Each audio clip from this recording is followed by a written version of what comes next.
শান্তিতে সংগ্রামে সমুদ্রে দুর্জয় এই মূলমন্ত্রকে উপজীব্য করে বাংলাদেশ নৌবাহিনী দেশের স্বাধীনতা ও সার্বভৌমত্ব রক্ষায় নিরবচ্ছিন্নভাবে দায়িত্ব পালন করে চলেছে। দেশের সমুদ্র সীমা রক্ষা, সমুদ্র সম্পদের আহরণ, সামুদ্রিক নিরাপত্তা নিশ্চিতকরণ, দুর্যোগকালীন সময়ে ত্রাণ সহায়তা প্রদান, শান্তিরক্ষা মিশনে অংশগ্রহণ এবং আন্তর্জাতিক অঙ্গনে দেশের ভাবমূর্তি উজ্জ্বল করতে নৌবাহিনী সদা তৎপর থেকে গুরুত্বপূর্ণ ভূমিকা পালন করছে। একই সাথে দেশের সমুদ্রভিত্তিক অর্থনীতি তথা ব্লু ইকোনমি উন্নয়নের ক্রমধারা বজায় রাখার লক্ষ্যে নৌবাহিনীর নিরলস প্রচেষ্টা অব্যাহত রয়েছে। সম্মানিত সুধীমণ্ডলী, বাংলাদেশের অর্থনৈতিক উন্নয়নে সমুদ্র এক বিশাল সম্ভাবনাময় ক্ষেত্র। বঙ্গোপসাগরে প্রায় 1,18,000 বর্গ কিলোমিটার সমুদ্র এলাকায় রয়েছে মৎস্য সম্পদের প্রাচুর্য, তেল গ্যাসের সম্ভাবনাময় ক্ষেত্র, নবায়নযোগ্য জ্বালানির উৎস এবং আন্তর্জাতিক বাণিজ্য পথের ব্যবহার, যা জিডিপির বৃদ্ধিতে গুরুত্বপূর্ণ ভূমিকা রেখে চলেছে। এই সুনীল অর্থনীতিকে বাস্তব উন্নয়নের পথে রূপ দিতে সমুদ্রের নিরাপত্তা রক্ষায় বাংলাদেশ নৌবাহিনী এবং বাংলাদেশ কোস্টগার্ড নিরলসভাবে কাজ করে চলেছে।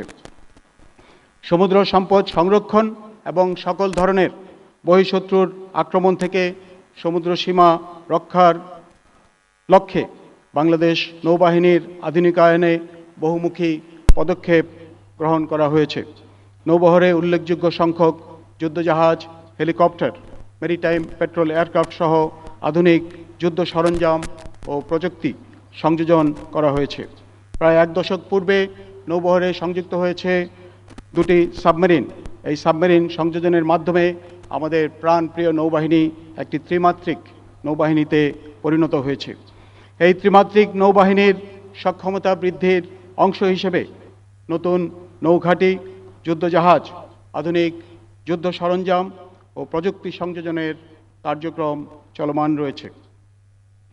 অবগত সুধী, গণপ্রজাতন্ত্রী বাংলাদেশ সরকারের মাননীয় প্রধানমন্ত্রীর নির্দেশনায় প্রতিরক্ষা শিল্পে মেড ইন বাংলাদেশ নীতির আলোকে দেশীয় প্রযুক্তির বিকাশ ও নিজস্ব সক্ষমতা বৃদ্ধির লক্ষ্যে বাংলাদেশ নৌবাহিনী নিরলসভাবে কাজ করে চলেছে।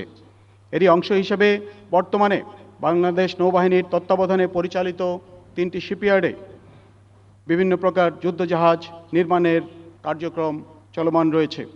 ইতিমধ্যে শিপইয়ার্ড সমূহে বাংলাদেশ নৌবাহিনী এবং কোস্টগার্ডের জন্য যুদ্ধজাহাজ সহ অন্যান্য সরকারি ও বেসরকারি সংস্থার জন্য বিভিন্ন প্রকারের জাহাজের নির্মাণ কাজ হাতে নেওয়া হয়েছে। সম্প্রতি dockyard engineering works limited Narayanganj কর্তৃক একটি ফ্লোটিং ক্রেন বিএনএফসি বলিয়ান নৌবাহিনীকে হস্তান্তর করা হয়েছে। এছাড়াও গত সপ্তাহে বাংলাদেশ কোস্টগার্ডের জন্য 5টি পেট্রোল ভেসেলের নির্মাণ সংক্রান্ত চুক্তি স্বাক্ষরিত হয়েছে এবং ইতিমধ্যে কিল লেইং অনুষ্ঠিত হয়েছে। অপরদিকে খুলনা শিপইয়ার্ডে বাংলাদেশ নৌবাহিনীর ল্যান্ডিং অপারেশন পরিচালনার সক্ষমতা বৃদ্ধির লক্ষ্যে 3টি এলসিটি নির্মাণের কাজ প্রায় চূড়ান্ত পর্যায়ে রয়েছে। এছাড়া খুলনা শিপইয়ার্ডে 4টি লার্জ পেট্রোল ক্রাফট নির্মাণের কার্যক্রম আমরা এই বছর শুরু করতে পারবো বলে আমরা আশা করছি ইনশাআল্লাহ। একই সঙ্গে বাংলাদেশ ওশেনোগ্রাফিক রিসার্চ ইনস্টিটিউটের জন্য সামুদ্রিক গবেষণা জাহাজ নির্মাণের কাজ এই সপ্তাহে শুভ উদ্বোধন করা হয়েছে। সরকারের নির্দেশনা অনুযায়ী বাংলাদেশ নৌবাহিনীর তত্ত্বাবধানে পরিচালিত শিপইয়ার্ড সমূহে অদূর ভবিষ্যতে অফশোর পেট্রোল ভেসেল, করভেট এবং ফ্রিগেট সহ অন্যান্য যুদ্ধজাহাজ নির্মাণের পরিকল্পনা প্রণয়ন করা হচ্ছে। প্রিয় সুধী, নৌবাহিনীর অপারেশনাল সক্ষমতা বৃদ্ধির পাশাপাশি মানব সম্পদ উন্নয়ন ও সেবামূলক কাজেও উৎকর্ষতা বৃদ্ধির পদক্ষেপ হাতে নেওয়া হয়েছে। বানুজা পতেঙ্গা হাসপাতালের শয্যা সংখ্যা 150 থেকে 250 শয্যায় উন্নীতকরণের কার্যক্রম চূড়ান্ত পর্যায়ে রয়েছে। চট্টগ্রাম নৌ অঞ্চলে বাংলাদেশ নৌবাহিনীর তত্ত্বাবধানে ইতিমধ্যে একটি মেডিকেল কলেজ স্থাপন করা হয়েছে এবং এই মাসে এই কলেজের একাডেমিক কার্যক্রম ইতিমধ্যে শুরু হয়েছে। নৌ সদস্যসহ অসামরিক এবং সামরিক ব্যক্তিবর্গ ও জনসাধারণের মধ্যে প্রযুক্তিগত শিক্ষা ও দক্ষতা ছড়িয়ে দেওয়ার উদ্দেশ্য নিয়ে বাংলাদেশ নৌবাহিনীর তত্ত্বাবধানে বরিশালের ঝালকাঠিতে নৌবাহিনী বিজ্ঞান ও প্রযুক্তি বিশ্ববিদ্যালয় স্থাপন এবং ঢাকা নৌ অঞ্চলে বিশেষ চাহিদাসম্পন্ন শিশুদের জন্য আশার আলো স্কুল প্রতিষ্ঠার কার্যক্রম এগিয়ে চলেছে।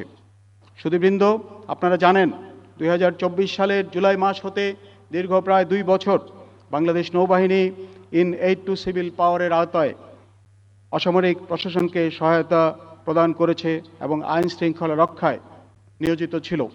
ত্রয়োদশ জাতীয় সংসদ নির্বাচনে উপকূলীয় অঞ্চলে শান্তি শৃঙ্খলা রক্ষায় নৌ সদস্যদের ভূমিকা ছিল সর্বজনবিদিত। বিশেষ করে দুর্গম চরাঞ্চল ও বিচ্ছিন্ন দ্বীপগুলিতে নির্বাচনী সরঞ্জাম পৌঁছানো থেকে শুরু করে উৎসবমুখর পরিবেশে সাধারণ মানুষের ভোটাধিকার নিশ্চিত করতে নৌবাহিনীর কার্যক্রম দেশ জুড়ে প্রশংসিত হয়েছে। আমি দ্ব্যর্থহীনভাবে বলতে চাই, দেশের প্রয়োজনে সর্বদা নিবেদিত থেকে যে কোনো প্রকার ত্যাগ স্বীকার করার জন্য বাংলাদেশ নৌবাহিনীর প্রতিটি সদস্য সদা প্রস্তুত এবং ভবিষ্যতেও প্রস্তুত থাকবে ইনশাআল্লাহ।